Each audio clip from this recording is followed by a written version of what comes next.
저희가 지난주부터 이 부흥의 실제적인 부분에 대해서 우리 함께 나누고 있습니다.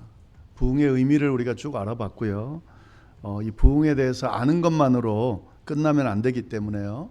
실제적으로 부흥하기 위해서 우리가 뭘 해야 되는가, 어떻게 부흥을 이루어낼 수 있을 것인가, 이에 대해서 우리 함께 지난주부터 나누고 있습니다. 뭘 해야 하는지를 정확하게 알고 또 그것을 행할 때 부흥이 일어날 수 있는 거죠. 그냥 아는 것만으로는 가능하지가 않죠. 부흥을 실제적으로 일으키기 위해서 가장 먼저 뭐 해야 되는가? 지난주에 나눈 이야기를 좀 다시 한번 말씀을 드려보면, 이 부흥을 바라보는 시각이 바로 세워져야 됩니다. 관점이 바로 세워져야 된다는 의미입니다. 이 부흥의 의미를 제대로 아는 사람은 부흥을 바라보는 관점이 다릅니다. 시각이 다르다는 거죠. 어떤 시각을 이야기했습니까? 쇠퇴하는 모습, 쇠퇴하는 지점, 또 무너져가는 지점, 죽어가는 지점, 그 지점이 바로 부흥의 시작점이다라는 시각을 가지고 있다 하는 거죠. 대부분의 사람들은 쇠퇴하고 무너지고 죽어가는 그 모습을 바라보면 일반적으로 다 끝났다, 이제 끝이구나 라는 생각을 합니다. 더 이상 희망이 없구나, 어찌할 수가 없구나, 다 끝난 거구나 라는 생각을 한다는 거죠. 그래서 희망 없이 절망의 시각으로 그 모습들을 바라봅니다. 그런데 부흥의 의미를 제대로 아는 사람은 그렇게 바라보지 않는다는 거죠. 그 시점이 바로 부흥이 시작되는 출발점이라는 것을 볼 수 있다는 거죠. 그런 관점으로 바라보고 그 상황들에 맞닥뜨린다는 거죠. 부흥의 의미가 뭐라고 그랬습니까? 부흥의 의미가 쇠퇴하고 무너져가는 것으로부터 다시 일어나는 것이다. 죽어가는 것으로부터 다시 살아나는 것이 바로 부흥이다라는 말씀을 드렸습니다.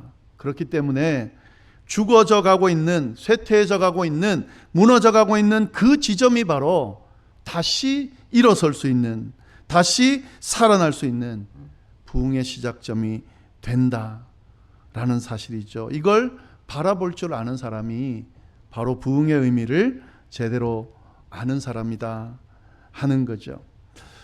부흥을 경험한 사람들 한번 다 붙들고 한번 물어보세요. 전부 다 이 시작점에서 시작했다는 것을 알 수 있습니다. 다 준비되고 다 갖춰지고, 그래서 남부러울 것이 없는 그런 상황에서 나 부흥했다 이렇게 고백하는 사람은 없습니다. 모두 다 나라 끝에서, 절망의 순간 가운데서, 이제 어찌할 바를 몰라 하는 그 시점에서 다 끝났다, 이제는 희망이 없다 라고 생각되어지는 그 자리에서부터 다시 회복되기를 바라면서 희망을 잃지 않고 포기하지 않고 그 지점부터 다시 일어난 사람들이 바로 부흥을 경험한 사람들이라는 사실을 우리가 알 수가 있습니다. 그렇기 때문에 부흥을 원한다, 다시 일어서기를 원한다, 그러면 지금 내가 서 있는 그 자리, 때로는 좀 부족해 보이고, 때로는 좀 모자라 보이고, 때로는 좀 힘들어 보이는 그 자리가 바로 다시 일어설 수 있는 자리라는 것을 생각하면서 한 발 내디딜 수 있을 때, 그때 바로 부흥을 경험할 수 있다 하는 거죠. 여러분, 저희 교회는 부족함이 많은 교회입니다. 저는 저희 교회가 잘 완벽히 갖춰진 그런 교회라고 생각하지 않습니다. 아직도 세워야 될 것들이 많이 있고요, 갖춰야 될 것들이 많이 있고, 또 채워져야 될 것들이 많이 있습니다. 그런데 저희 교회를 보면서 부족하고 아직도 채워질 것이 많은 그런 교회를 보면서 우리 교회는 희망이 없다, 저는 이렇게 바라보지 않습니다. 부족하기 때문에, 아직 채워질 것이 많기 때문에 이제부터 시작할 수 있겠구나, 이렇게 바라보고 있다는 거죠. 여러분, 이게 바로 부흥을 시작하는 자의 시각이다. 여러분 꼭 기억할 수 있기를 바랍니다. 우리 교회가 부족하다, 그래서 다른 교회에 비해서 정말 모자람이 많다, 혹시 그런 느낌이 든다면 여러분 그래서 나는 이 교회가 싫다, 나는 이 교회가 희망이 없다, 나는 이 교회가 아닌 다른 교회를 좀 생각해 봐야겠다, 이렇게 생각하지 마시고요. 하나님이 그 자리부터 역사를 시작하실 수 있다는 사실을, 아니 시작한다는 사실을 바라보면서 내가 그 현장에, 이 교회를 부흥시키는 그 역사의 현장에 내가 발을 딛고 함께하겠다는 마음으로 도리어 더 적극적이고 긍정적으로 바라보고 참여하시면 좋겠습니다. 그러면 반드시 이 교회가 부흥하는 그 역사의 현장에 한 명도 빠짐없이 그렇게 참여하는 이들이 그 부흥을 경험하게 될 거다 하는 거죠. 그런 관점에서 이 부흥을 기대하고 바라보는 거죠. 자, 그러면 이런 관점이 중요하다라는 말씀을 드렸습니다. 자, 그러면 이제 진짜 실질적으로 뭘 하면 되겠는가 하는 거죠.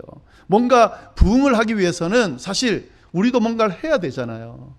뭘 하면 되겠는가 하는 거죠. 뭘 하면 되겠는가? 지난주에 잠시 언급했지만 가장 먼저 해야 될 것이 있습니다. 오늘 성경을 통해서 우리에게 알려주는 건 뭐냐면 우물을 파라는 거예요. 우물을 파라는 거죠. 부흥하고 싶으면 가장 먼저 우물을 파라. 이게 오늘 본문이 우리에게 이야기해 주는 것입니다. 본문 내용, 앞뒤 내용도 제가 좀 간단하게 설명을 드렸죠. 갑자기 삶의 터전을 다 빼앗기고 쫓겨난 이삭이 그 모든 것이 다 무너진 절망적인 그 상황에서 포기하지 않고 다시 일어서기 위해서 뭔가를 했는데 가장 뭘 먼저 했을까? 우물을 팠다는 거죠. 여러분, 이삭이 무너진 삶의 터전을 다시 일으키고 세우기 위해서 해야 될 일들이 사실 많이 있죠. 집터를 닦고 집을 짓고 농사를 짓고 목축을 하고 하여튼 다시 일어서기 위해서는 해야 될 일들이 참 많이 있습니다. 그리고 그런 것들을 함으로 말미암아 다시 일어설 수 있는 거죠. 근데 그 많은 일들 중에 가장 먼저 한 게 뭐냐? 우물을 팠다고 성경은 기록하고 있습니다.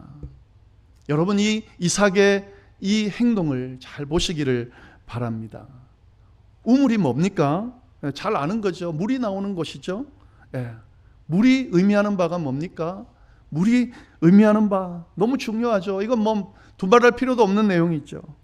물은 생명의 근원이죠. 삶의 근원이죠. 모든 생산의 근원이죠. 그러니까 우물을 팠다는 건 뭐냐면 근원을 찾는 일을 먼저 했다 하는 거죠.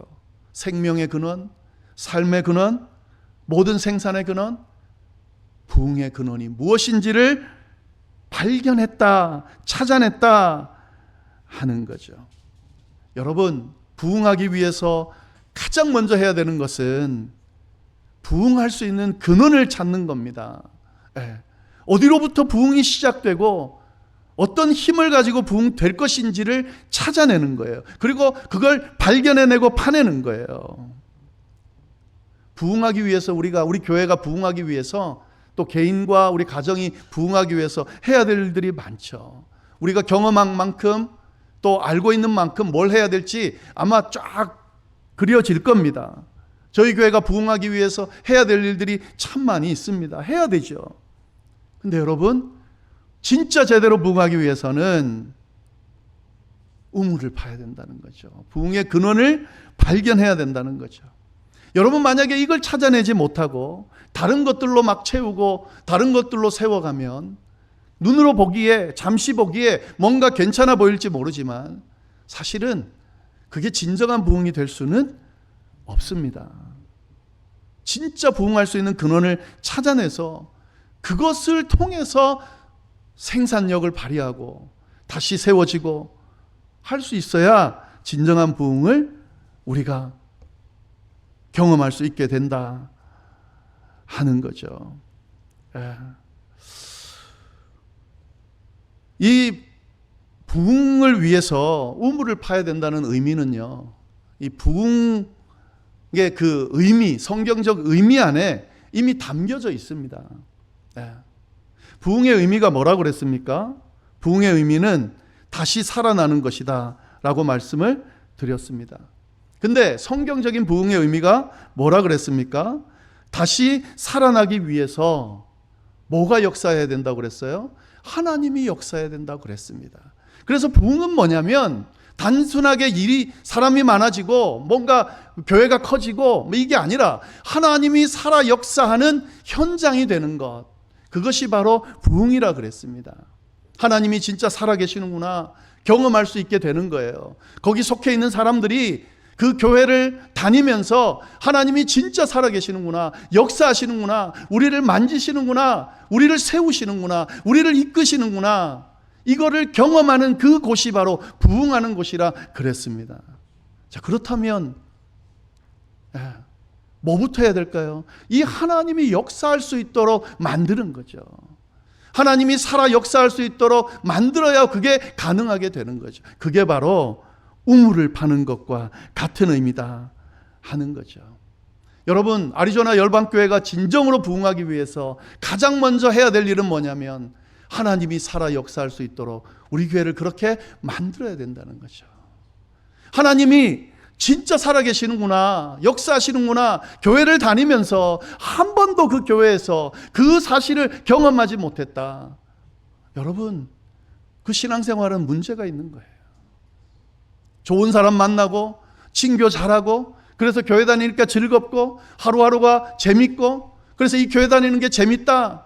근데 그 경험은 했는데 하나님이 진짜 살아계시는구나, 나와 함께 하시는구나, 나를 지키시고 인도하시는구나, 나를 세우시는구나, 하나님이 나의 전부이구나, 하나님께서 나를 만드시고 지금도 붙드시고 이끄시고 역사하시는구나, 깨닫지 못하고 경험하지 못하고 그 사실을 고백할 수 없다면 여러분, 그건 교회를 다니는 게 아니라 사교 집단을 다닌 거죠. 부흥하기 위해서는 이 삶의 근원, 부흥의 근원, 생명의 근원 되시는 하나님의 역사하심이 드러날 수 있도록 만들어야 된다는 거죠. 그게 바로 우물을 파는 거죠. 하나님을 찾는 거죠. 하나님께서 역사하실 수 있는 그 자리를 발견하는 거죠. 자꾸 부흥을 논하면서 이 진짜 부흥의 근원이 하나님께 있음에도 불구하고 자꾸 다른 것들을 하려고 하고 있다면 잘못 찾으신 거예요. 잘못 방향을 가지고 계신 거예요. 인간의 노력, 열심 다 필요하죠. 저희 교회 부흥을 위해서 능력 있는 일꾼들, 또 재정, 또 여러 가지 채워져야 될 것들이 다 필요하죠. 세상적으로 필요한 것들이 우리 교회도 다 필요하죠. 근데 여러분, 그 모든 것들이 다 있다 하더라도 하나님이 살아 역사하는 그 우물, 그 생명의 근원이 우리 교회에 있지 않다면, 발견되어져 있지 않다면 절대로 부흥할 수 없습니다. 진정한 의미의 부흥이 이루어질 수 없습니다. 이거는 개인의 삶도 마찬가지고요, 가정의 부흥도 마찬가지입니다. 지금 내 개인의 삶을 좀 더 바꿔보고 싶고 좀 더 낫게 만들고 싶다고 하면서 그 모든 것들을 위해서 인간적인 열심만 내고 있고 전혀 생명의 근원되는 개인의 삶을 주관하시고 이끄시는 하나님과는 전혀 친밀함을 유지하지 않고 전혀 하나님과 관계하지 않고 그런 걸 기대하고 있다면 여러분, 그 잘못 방향을 잡으신 거죠. 절대로 개인의 삶이 부흥할 수가 없습니다. 가정도 마찬가지죠. 가정이 부흥하기를 바라면서 진정한 의미의 부흥을 원하면서 그 가정에 하나님의 존재가 전혀 자리하지 않고 하나님의 그 역사하심이 전혀 드러나지 않는 그런 가정을 만들고 있다면 세상에서는 좀 인정받을지 몰라도 진정한 의미의 부흥하는 가정이 되지는 않는 거예요. 생명력 있는 그런 가정은 이루지 못하는 거예요. 우물을 파는 것이 중요하다 하는 거죠. 자, 이런 의미에서 우물을 판다는 건 어떤 의미인가? 다 아시는 이야기인데요, 제가 다시 한번 강조해서 말씀을 드리겠습니다. 교회 부흥을 위해서 우물을 판다는 건 하나님께서 역사하실 수 있도록 만든다는 건데, 하나님께서 역사할 수 있도록 만든다는 것은 뭡니까? 기본적으로 교회가 교회다움을 갖춰야 되는 것을 의미합니다. 여러분, 교회가 교회다움을 잃어버릴 때 그때 그 교회는 교회가 아닌 거예요. 오늘날의 교회가 왜 힘들어지고 있을까요? 한국 교회를 포함한 이 세계의 교회가 왜 힘들어지고 있을까요? 왜 문을 닫고 있을까요? 왜 쇠퇴하고 있을까요? 교회다움을 잃어버렸기 때문에 그렇습니다. 뭐 더 중요하다고 생각하는 것, 교회를 부흥시키고 발전시키기 위해서 이런저런 것들을 막 동원했음에도 불구하고 그러면 교회가 더 잘 돼야 되잖아요. 근데 그렇지가 않습니다, 여러분. 다양한 것, 더 발전적인 것, 현대적인 것, 이런 것들을 교회 안에 도입해가지고 뭘 해보려고 몸부림쳤으면 교회가 더 많은 사람이 모여야 되잖아요. 근데 그렇지가 않아요. 점점점 쇠퇴하고 있다고요.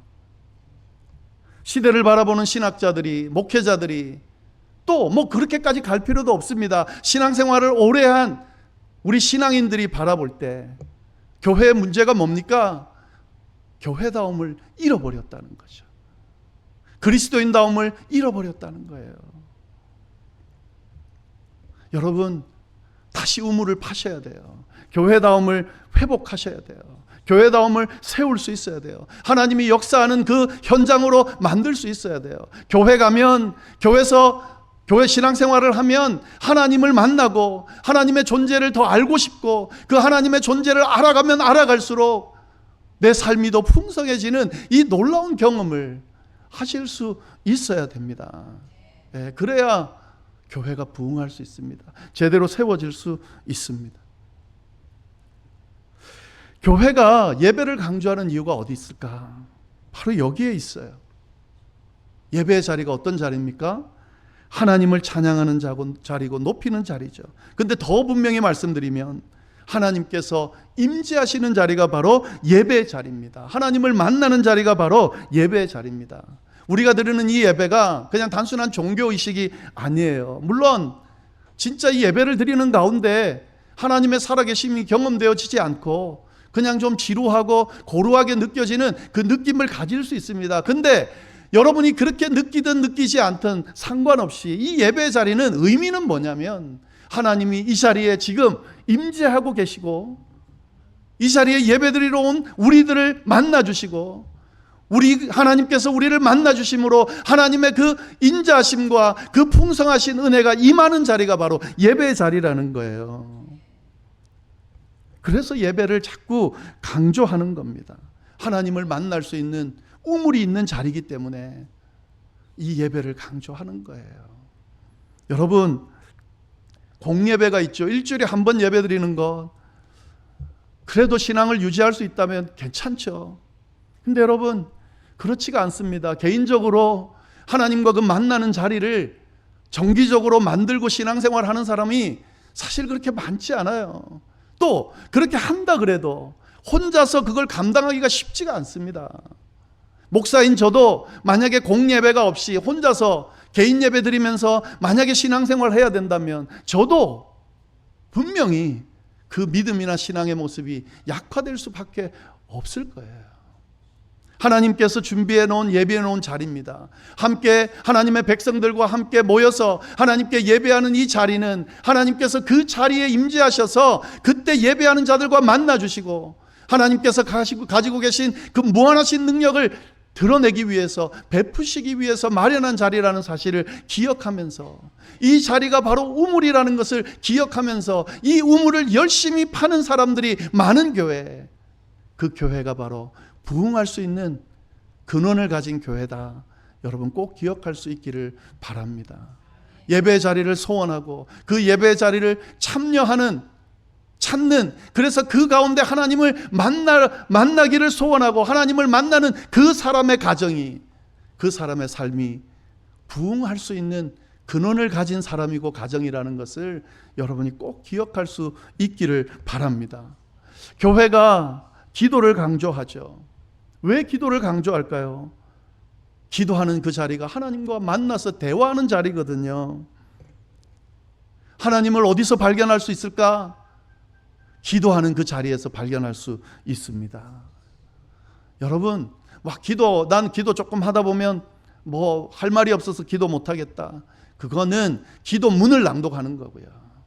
기도는 하나님과 만나 대화하는 자리예요. 그 자리를 사모할 수 있을 때 그때 우리가 부흥을 논할 수 있는 거죠.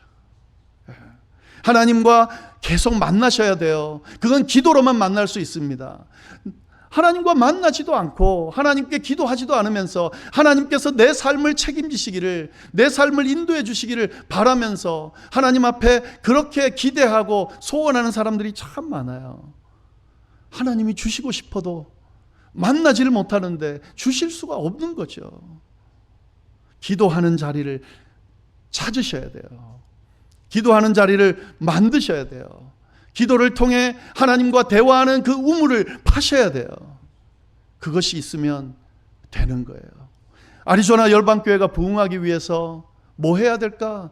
기도해야 되죠. 제가 왜 부임하고 난 뒤에 그렇게 계속 여러분을 귀찮게 하면서 기도하게끔 예배마다 또 뭐 중보기도 팀으로 그렇게 기도하는 그런 자리를 만들겠어요. 왜? 그 자리가 하나님과 여러분이 만날 수 있는 자리이기 때문에. 그렇게 하나님과 자주 만나면 만날수록 하나님의 그 살아계심이, 하나님의 그 지혜로우심이, 하나님의 그 능력이 그 만나는 사람에게 분명히 넘치게 임할 거기 때문에, 그렇게 임하기만 하면 그 사람을 통해 하나님이 주시는 놀라운 부흥의 역사가 일어날 거기 때문에 기도하자고, 기도의 자리로 가자고 계속 강구하고 있는 거죠. 여러분, 이 기도의 우물을 파실 수가 있어야 된다는 거죠. 교회가 말씀을 강조하는 이유도 여기에 있습니다. 말씀이 뭡니까? 말씀은 지혜서이긴 하지만 이 말씀은 하나님의 음성이 담겨 있고 마음이 담겨 있는 것입니다. 하나님의 지혜가 담겨 있는 겁니다. 하나님이 당신이 누구신지 소개하고 있는 겁니다. 내 마음이 뭔지, 너희를 향해서 내가 뭘 해줄 수 있고 뭘 할 수 있으며 뭐 어떤 마음을 갖고 다가가고 있는지를 알려주는 것이 말씀이에요. 가끔 대화하다 보면 하나님이 어떤 마음인지 알고 싶다고 말하면서 전혀 말씀을 읽지 않는 분이 있으세요. 관심을 가지지 않는 분이 있으세요. 참 아이러니하죠. 하나님께서 이미 당신의 마음을, 당신의 뜻을, 당신의 지혜를, 당신의 능력을, 어떻게 하면 복을 받고 어떻게 하면 생명을 가질 수 있는지 이미 말씀을 통해 다 허락했음에도 불구하고 하나님의 말씀에 귀 기울이지 않고 하나님의 말씀을 소중하게 생각하지 않고 하나님의 말씀을 묵상하고 읽고 따르지 않고 있다. 부응하지 않겠다는 것과 같은 거죠. 말씀을 사모하는 그 자리, 말씀을 읽고 듣고 묵상하고 실천하는 그 자리에 하나님의 역사가 일어납니다. 하나님의 역사가 일어나는 그 자리가 바로 부흥의 자리입니다. 열방교회가 부흥하기 위해서 뭐 해야 될까요? 하나님의 말씀을 사모하는 자들이 많이 늘어나면 돼요. 지금 제가 말씀드린 이 예배와 기도와 이 말씀은 종교적인 어떤 행위를 이야기한 게 아니에요. 그냥 예배 열심히 참여하면, 기도 열심히 하면, 그리고 말씀 열심히 읽으면 다 되는구나, 그래서 말씀드린 것이 아니라는 것을 잘 기억하시면 좋겠습니다. 그곳이 바로 생명의 근원이 되시는 하나님께서 임재하는 곳이기 때문에, 그 하나님을 만날 수 있는 곳이기 때문에, 그 하나님의 역사가 일어나는 곳이기 때문에 여러분에게 강조하고 그것을 하라고 말씀드리는 겁니다. 이렇게 우물을 파놓으면, 거기서 물이 솟아나면, 끊이지 않는 그 우물이 계속 채워질 수 있다면, 그 다음에 우리가 하는 모든 행위들은 그 우물로 인해서 빛을 발하게 될 겁니다. 제대로 세워지게 될 겁니다. 그리고 진짜 부흥의 결과들을 보게 될 겁니다. 부흥을 위하여 우물을 파내기 시작하는 우리 열방교회 모든 성도님들이 되실 수 있기를 간절히 바랍니다. 기도하겠습니다. 하나님 아버지, 참으로 감사합니다. 귀한 말씀 또 허락해 주셔서 부흥을 위해 우리가 실제적으로 무엇을 해야 하는지 알려주셔서 감사합니다. 하나님, 정말 지금 이대로, 이 모습 이대로는 안 됩니다. 하나님, 다시 회복되고 다시 일어서고 다시 살아나는 이 부흥의 역사를 경험하고 싶습니다. 세상은 전부 안 된다, 끝났다, 포기해라, 이제는 뭐 더 이상 희망이 없다, 그렇게 이야기하지만 우리 이 신앙의 관점으로 부흥의 의미를 제대로 이해하고 제대로 된 관점으로 바라보게 하여 주시고, 진정한 의미의 부흥을, 하나님의 살아 역사하심을 경험하는 우리 모두가 될 수 있도록 주여 인도하여 주옵소서. 이를 위해서 생명의 근원, 모든 것의 근원이 되는 하나님의 역사가 드러나는 그 자리를 사모하고 찾아내고 파내고 발견하는 그런 역사가 우리에게 일어날 수 있도록 주여 인도하여 주옵소서. 함께하여 주시리라 믿고 이 모든 말씀을 예수님의 이름으로 기도드립니다. 아멘.